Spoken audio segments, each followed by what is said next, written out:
Hello, आप सभी का बहुत बहुत स्वागत है हमारे नर्सिंग गुरुकुल के इस अमेजिंग से प्लेटफॉर्म पे। एक बार फिर से आपका भाई लेकर के आए हैं आरयूएचएस बीएससी नर्सिंग में काउंसलिंग कब से होगी, कौन कौन से डॉक्यूमेंट्स रिक्वायर होंगे और संपूर्ण जानकारी के साथ। यानी कि इस पूरे वीडियो में हम ये जानने वाले हैं कि अगर आपने आरयूएचएस बीएससी नर्सिंग का एंट्रेंस एग्जाम दिया था तो आपकी काउंसलिंग कब से स्टार्ट होगी, क्या कट ऑफ रह सकती है, कौन कौन से इंपॉर्टेंट डॉक्यूमेंट्स हैं जिनकी वजह से आपकी काउंसलिंग रुक सकती है, या फिर अगर आपके मार्क्स अच्छे थे भी तो भी अगर आपके पास ये डॉक्यूमेंट्स नहीं होंगे तो आप एडमिशन नहीं कराओगे। मे बी वो चाहे गवर्नमेंट कॉलेज की बात करें तो उसमें भी नहीं करा पाओगे, प्राइवेट कॉलेज की बात करें तो आप उसमें भी एडमिशन नहीं करा पाओगे। देखो, एक सीधी सी बात बताऊं, जो काउंसलिंग होती है बहुत ही ज़्यादा कॉम्प्लेक्स मैनर में होती है, बहुत ही अजीब तरीके से होती है। बहुत सारे बच्चों को काउंसलिंग कैसे करानी नहीं पता होता है और उनके मार्क्स अच्छे होते हैं, उसके बाद भी काउंसलिंग गड़बड़ करा देने के बाद उनको कोई अच्छा कॉलेज अलॉट नहीं होता। बाद में ऐसा होता है राउंड 3 में जाकर के कोई ना कोई कॉलेज मिलता है या फिर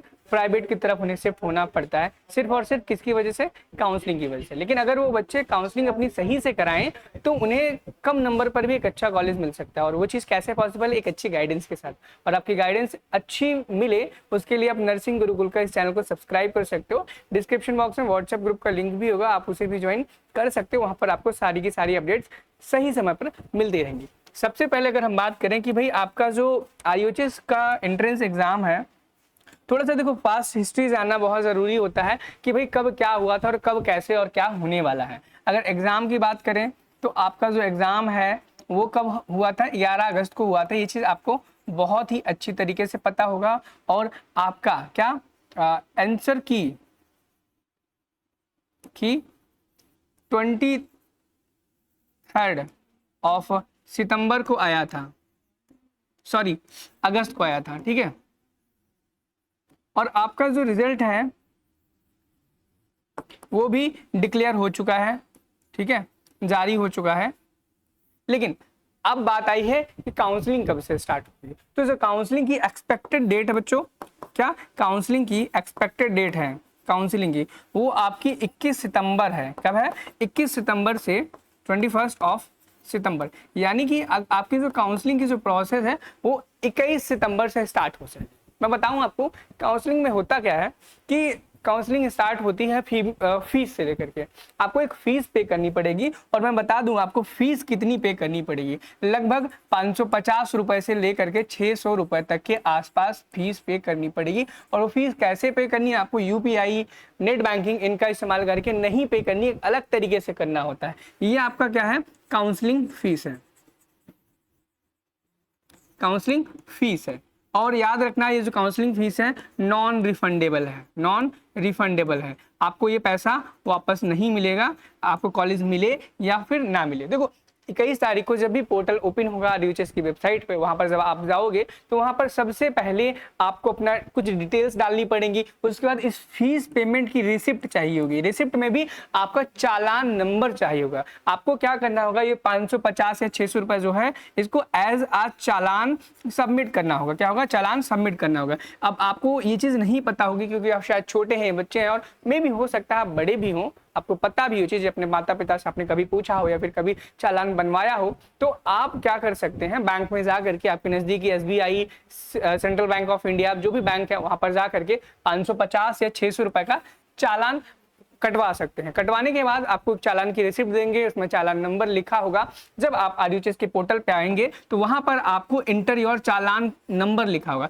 जब आप यहां पर अपना चालान नंबर लिख देंगे उसके बाद क्या होगा, फिर आपकी नेक्स्ट प्रोसेस स्टार्ट हो जाएगी। आप अपना क्वालिफिकेशन डिटेल्स डालोगे, भाई हमने 12th किया है पीसीबी से, पीसीएम से, वहाँ पे परसेंटेज डालोगे। डालने के बाद आपको चॉइस फिलिंग करनी होगी। चॉइस फिलिंग यानी कि कौन से कॉलेजेस में आपको एडमिशन लेना है। मे बी वो हो सकता है प्राइवेट कॉलेज हो, मे बी वो हो सकता है गवर्नमेंट। अपनी लिस्ट को बहुत ही अच्छी तरीके से बनाना है अपने मार्क्स के अकॉर्डिंग। बहुत सारे बच्चे यही मेजर गलती करते हैं, अपने मार्क्स के अकॉर्डिंग लिस्ट सही से नहीं बना पाते हैं और उनके मार्क्स अच्छे होने के कारण भी उनको एक अच्छा कॉलेज नहीं मिल पाता है। ये गलती आपसे ना हो, इस चीज़ की गाइडेंस हम आपको सही समय समय पर देते रहेंगे। बस करना क्या है, चैनल को सब्सक्राइब करना है और व्हाट्सएप ग्रुप को ज्वाइन कर लेना है, डिस्क्रिप्शन बॉक्स में दिया गया है। और जब भी RUHS से रिलेटेड वीडियो है उसको देखना है। इतना सटीक तरीके से हम आपको प्रेफरेंस लिस्ट, चॉइस फिलिंग करना बताएंगे जब भी स्टार्ट होगा, कि आपके कम नंबर होंगे तो भी आपको एक अच्छा कॉलेज मिल जाएगा। इस चीज़ का रिजल्ट आप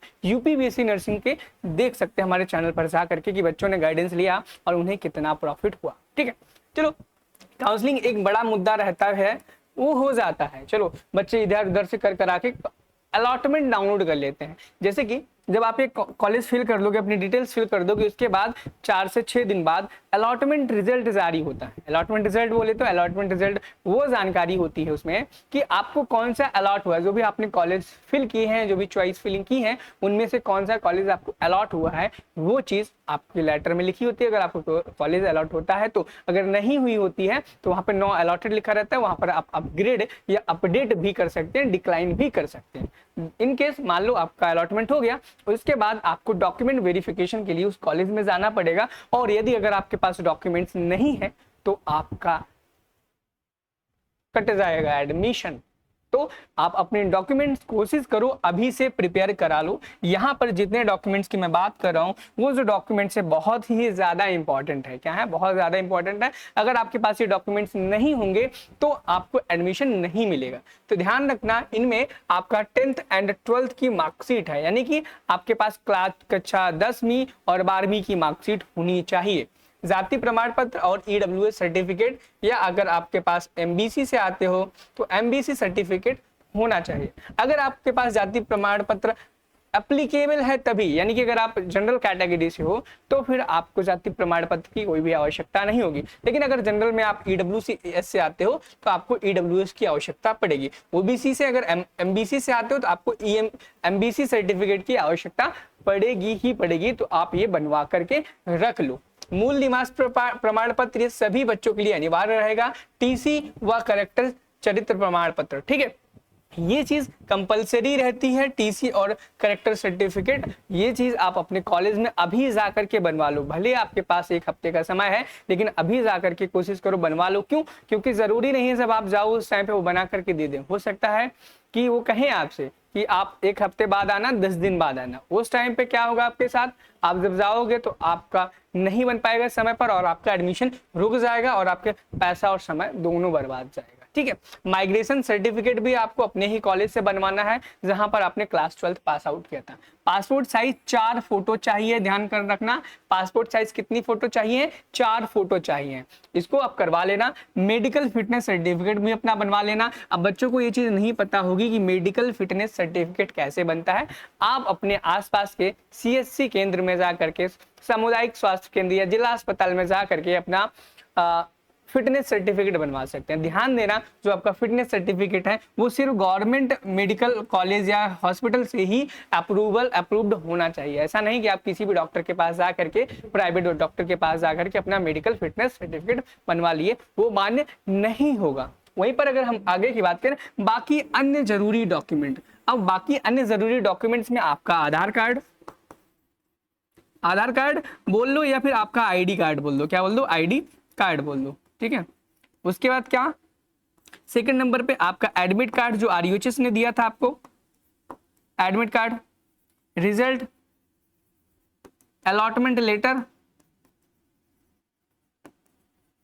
ठीक है, और भी कोई जरूरी लग रहा हो तो उसे भी आप अपने पास रख लेना। कुल मिला के जितने पास आपके पास कागजात हो, पैन, वोटर ID कार्ड वगैरह वगैरह वगैरह वगैरह जितने हो सब रख लेना, ताकि कोई दिक्कत परेशानी ना हो। एंटी रैगिंग सर्टिफिकेट भी आपको लगेगा।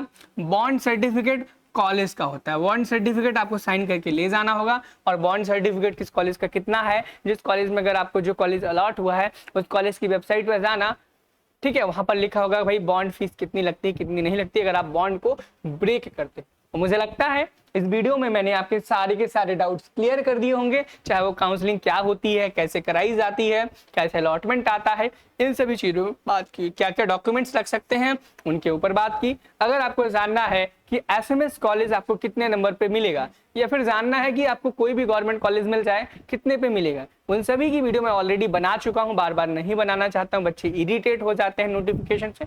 आप हमारे चैनल नर्सिंग गुरुकुल पर जा करके उसे देख सकते हैं, या फिर मैं डिस्क्रिप्शन में भी उनके लिंक्स दे दूंगा, आप जा करके चेक कर लेना। मिलते हैं नेक्स्ट वीडियो में एक नई जानकारी के साथ, तब तक आप कमेंट सेक्शन में जरूर बताना कि आपको कौन सी बात जाननी थी या फिर मुझसे छूट गई जो आप नहीं पूछ पाए और मैं नहीं बता पाया। मैं पूरी कोशिश करूंगा आपकी रिप्लाई करने का। यदि आपका रिप्लाई नहीं आता है तो आप हमें इंस्टाग्राम पे मैसेज कर देना, इंस्टाग्राम का भी लिंक आपको डिस्क्रिप्शन बॉक्स में मिल जाएगा। मिलते हैं नेक्स्ट वीडियो में एक नई जानकारी के साथ, तब तक के लिए thank you, have a nice day, bye bye.